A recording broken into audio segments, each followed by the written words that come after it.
জননীং শারদাং দেবীং রামকৃষ্ণং জগদ্গুরুং পাদপদ্মে তয়োশ্রিতা প্রণমামি মুহুর্মুহু।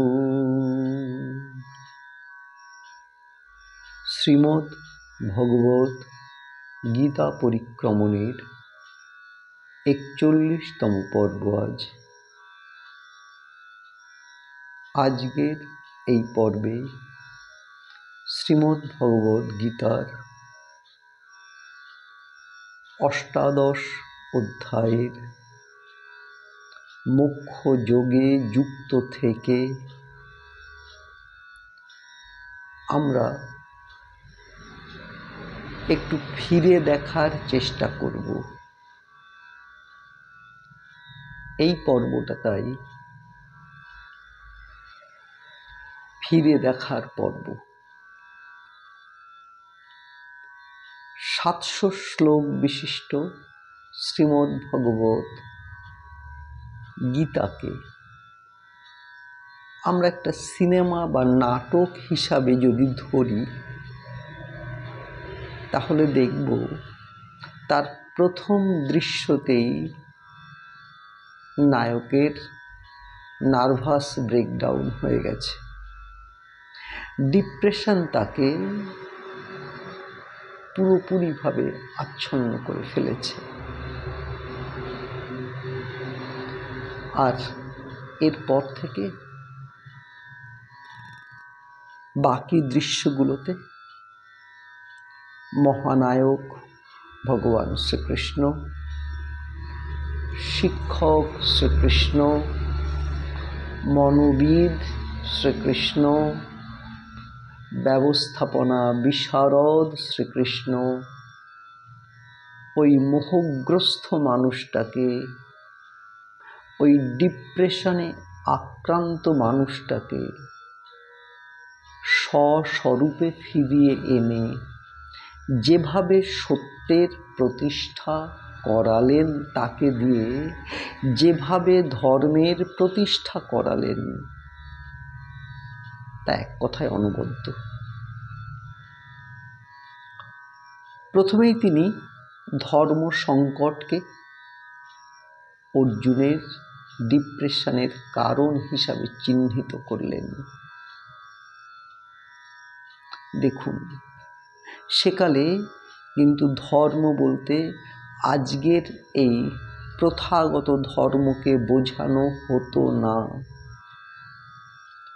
প্রত্যেক বস্তুর, প্রত্যেক অবস্থার, প্রত্যেক বয়সের, প্রত্যেক সময়ের যে নিজস্ব দাবিটুকু থাকে, তাকেই মোটামুটিভাবে তখন ধর্ম বলা হতো।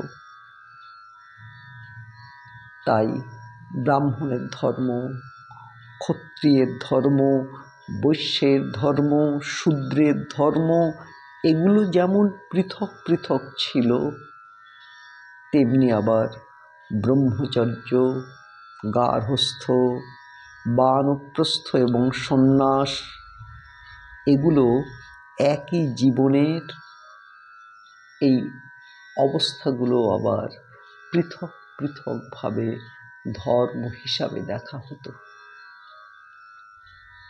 আবার একটা জীবনের মধ্যেই ধর্ম, অর্থ, কাম এবং মোক্ষকে বেঁধে দিয়ে অর্থ, কাম প্রভৃতি কর্ম যেন ধর্মসম্মতভাবে হয়, তারও ব্যবস্থা সেকালে করা হয়েছিল। এক্ষেত্রে তাই ধর্ম শব্দটা নীতি, নৈতিকতা, ন্যায্যতা, এগুলো বোঝাতেই কিন্তু অনেক বেশি ব্যবহৃত হতো। আচ্ছা, তা অর্জুনের ধর্ম সংকট হলো কেন? ভেবে দেখুন। অর্জুন ক্ষত্রিয়, রাজধর্ম প্রতিষ্ঠা করাই ক্ষত্রিয়ের ধর্ম। কিন্তু অর্জুন ভুলে গেলেন তার কাছে জগৎ সংসারের প্রত্যাশাটা কি। অর্জুন ভুলে গেলেন তার কর্তব্যটা কি। সমাজের ডাক্তাররা যদি রোগীর মতো আচরণ করেন, ছাত্র যদি শিক্ষকের মতো আচরণ করেন, বিচারক যদি বিচার প্রার্থীর মতো আচরণ করেন, বাবা মা যদি সন্তানদের মতো আচরণ করেন, আবার সন্তানগণ যদি বাবা মায়ের মতো আচরণ করেন, আপনারাই বলুন তা কি যথাযথ হয়? তা কি ধর্মসম্মত হয়? অর্জুনের বিষয়টাও কিন্তু সেই রকমই ছিল। অর্জুন তার স্বস্বরূপকে ভুলে যুদ্ধের শুরুতেই অস্ত্র ত্যাগ করে রথের উপর বসে পড়লেন হাত পা ছেড়ে দিয়ে। অর্জুনের স্বস্বরূপ এই ভুলে যাওয়াটাই তার ডিপ্রেশনের কারণ। শ্রীকৃষ্ণ তাই অর্জুনের স্বস্বরূপ চেনাতে প্রথমে তিনি ফল আকাঙ্ক্ষা যুক্ত কর্তৃত্ব কর্ম থেকে বের করে আনতে চাইলেন। তারপরে তিনি আরও সূক্ষ্ম স্তরে নিয়ে গিয়ে তিনি অর্জুনকে দেখাতে চাইলেন কেন কর্ম কর্তৃত্ব শূন্য হয় না, কেন কর্ম ফল আকাঙ্ক্ষা শূন্য হয় না। এক্ষেত্রে তিনি অর্জুন বা অর্জুনরূপী আমাদের বোঝাতে চাইলেন সত্য, রজ এবং তম এই 3 গুণের দ্বারা মানুষ মোহগ্রস্ত হয়ে সমস্ত কর্ম করে থাকে।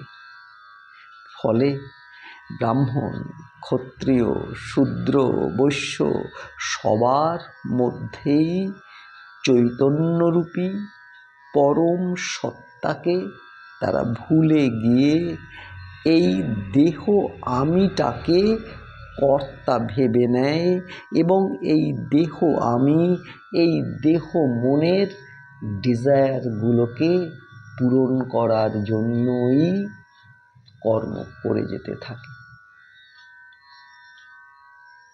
এই দেহ মনের যে ডিজায়ারগুলো, সেগুলো আবার কিন্তু দেহ মনের প্রকৃতি ও সংস্কার অনুসারে সত্য, রজ এবং তম এই ভাবগুলিকেই আবার পছন্দ করে।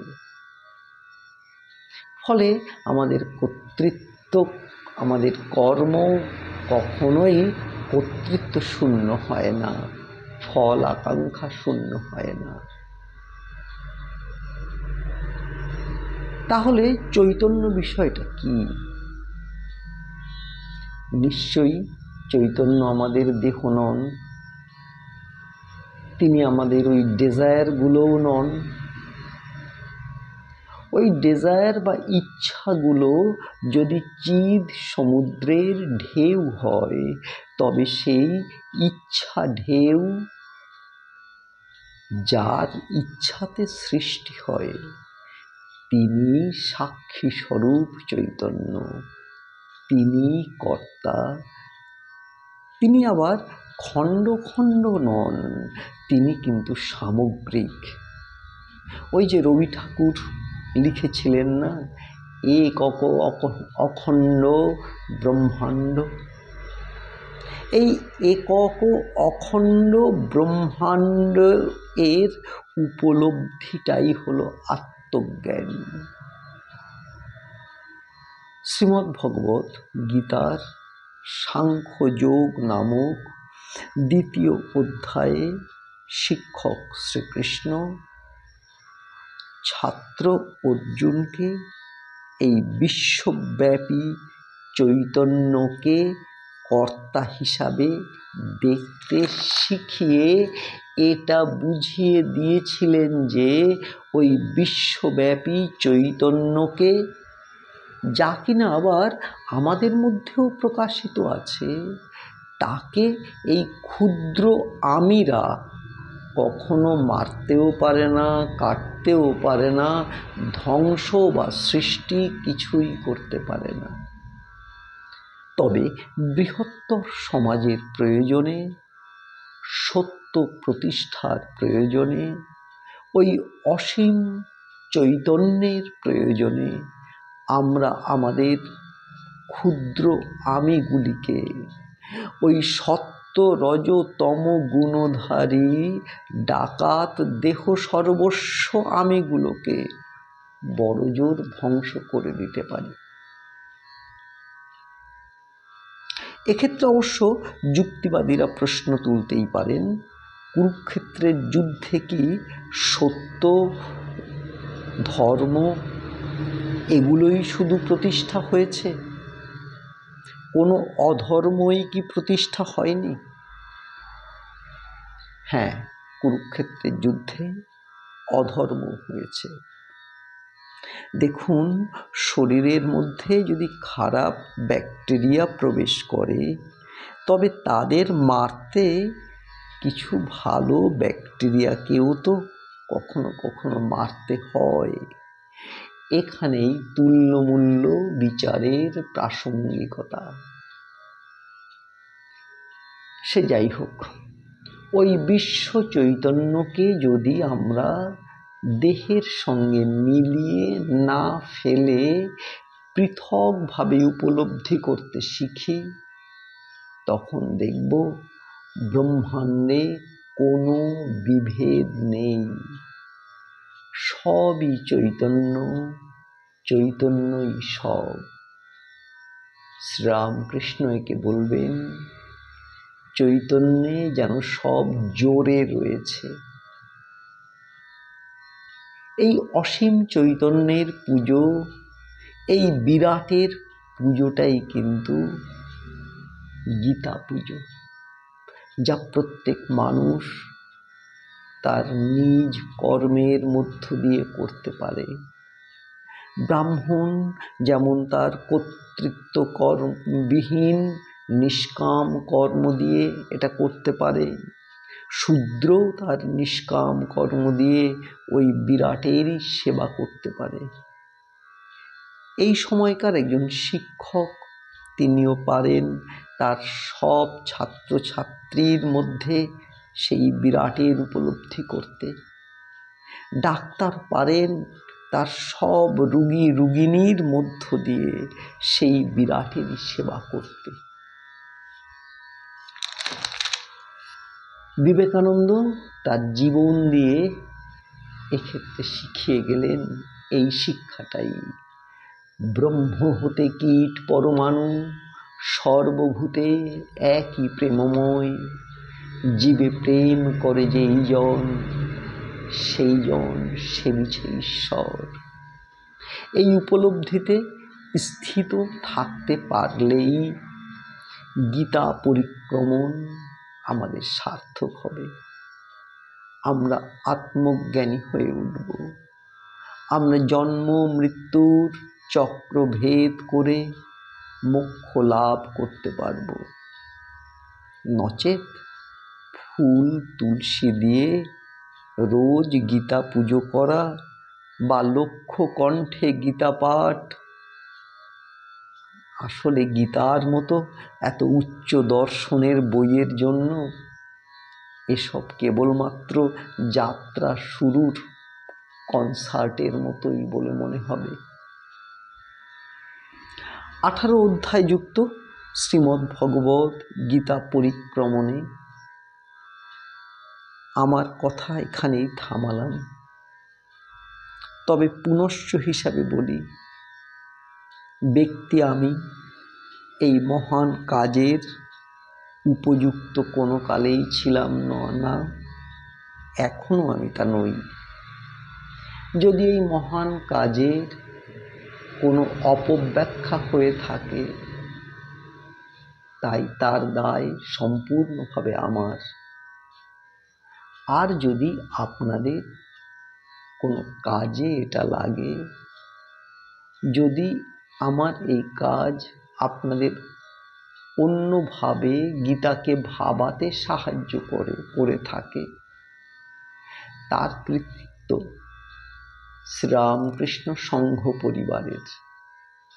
গীতা প্রেসের অনুবাদে গীতা দিনলিপির রবীন্দ্রনাথ ঠাকুরের, আমার সমস্ত শিক্ষকদের, আমার পড়া সমস্ত বই পত্র পত্রিকার, আর এই জীবনের বেশিরভাগ সময়টা যেসব ভাই বোনদের সঙ্গে কাটালাম ওদের। আগামী পর্ব অর্থাৎ গীতা পরিক্রমণের শেষ পর্বে আমরা শুধুই অষ্টাদশ অধ্যায়ের বাংলা অনুবাদটুকুই শুনব এবং শোনাব। আপনারা সবাই ভালো থাকুন। নমস্কার। ওম শান্তি শান্তি শান্তি। হরি ওম তৎসৎ। শ্রীরামকৃষ্ণার্পণমস্তু।